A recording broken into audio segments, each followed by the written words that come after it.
Fourscore and 7 years ago, I started writing this speech. And here I am, still trying to record this, in what feels like fourscore and 7 years longer than that. So, I've been trying to talk about 6'4" Abe Lincoln, who was born on February 12th, 1809. Not at 6'4", maybe. But he grew up very poor, he grew up very illiterate, and he was a farmhand. He became very handy with an axe, he was a very hard worker. But he did not have the education that other kids had the potential to grow up with. So we would find out that, you know, Abe Lincoln was a president who, from a very young age, all the way through his life, overcame a lot of odds. So early on, his home life was very rough. His father wasn't encouraging about education. It was a lot about work and taking care of home.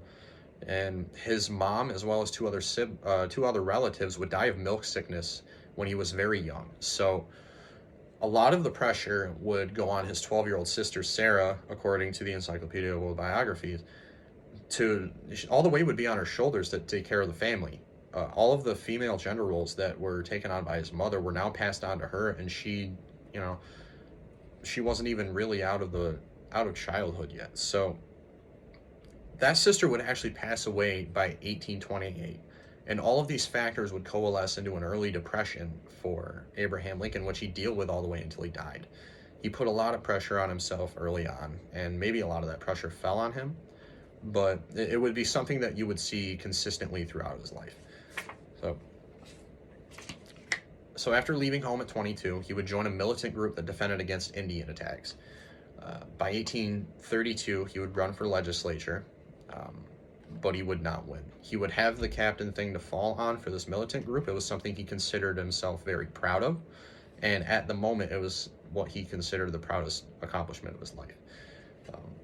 He would continue his job as a merchant in New Salem and build a reputation as Honest Abe. And by 1834, he was an Illinois state senator. By 1836, he was a self-taught lawyer who was able to practice in the state of Illinois. He grew up from that illiterate setting, taught himself how to read, learned through reading, and eventually learned how to be a lawyer. According to the historic world leaders, he practiced between his sessions of Senate sessions and working at this merchant shop to become a lawyer. He became passionate about law.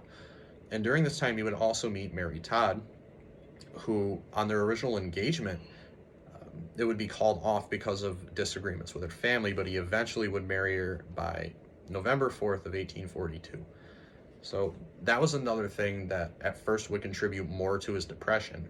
And one of the more infamous quotes that Lincoln has looking into him was talking about how that depression that he felt at that time, not being able to marry Mary Todd, he felt that not a single soul in the world could smile not being able to experience that. So life was kind of at a rough point for him, but he would get married and he would serve a term in the House of Representatives.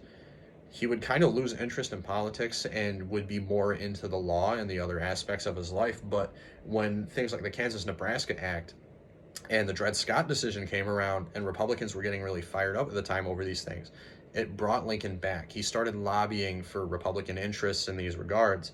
And by 1860, with a tight race against Stephen A. Douglas, he would win the Republican nomination and continue his career politically. He won the election. He became the 16th president of the United States. But coming into this time, he was still dealing with extensive depression. He was now going to have to deal with the southern states seceding, and he was dealing with his own cabinet causing conflict. They didn't believe in his ability to do the job, and there was times where they would undermine him. William H. Seward would actually try to make diplomatic decisions without consulting Lincoln. So there was a bit of a disconnect amongst his political party. There was dirty politics going. Even with Honest Abe, he was known for his tricks and ways of manipulating political pundits. So another issue that would come up that would put pressure on him in the Civil War was censorship. A lot of censorship would come up from the State Department, which angered people over something that they had felt like they had been fighting for less than 100 years before. That freedom of speech became limited, and people became frustrated with that, and they put it on Lincoln. So during this time, he would still be leading the Union to victories. He He delivered the Emancipation Proclamation on January 1st, 1863. He freed the slaves.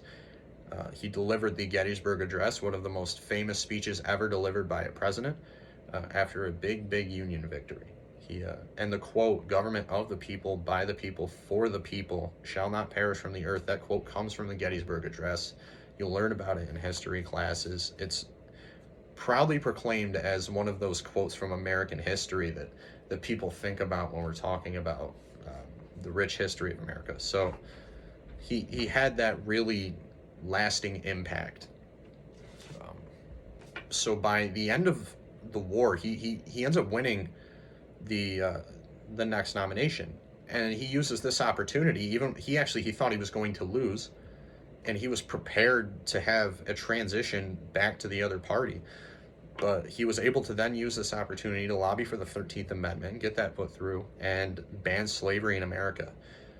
By April 9th of 1865, General Lee had surrendered to Ulysses S. Grant. Lincoln was not able to be in attendance during this time. He was in a bit of a deteriorating state and actually expected death to come before the end of his second term.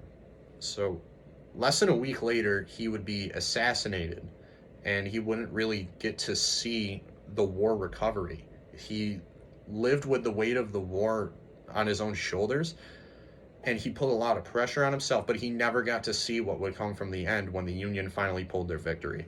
So, Honest Abe he was a 1 in a million president, and he had a very interesting backstory with a lot of conflicts and a lot of ups and downs that he would have to overcome to get to the point he was at. But he will always be known as the president that freed the slaves, and he has this lasting impact across generations, and people today still talk about him as if he is one of the greatest presidents that has ever ran this country. And people are able to look back at some of the decisions he made and see the impacts they made even today. So I thank you all for listening. I will see you around.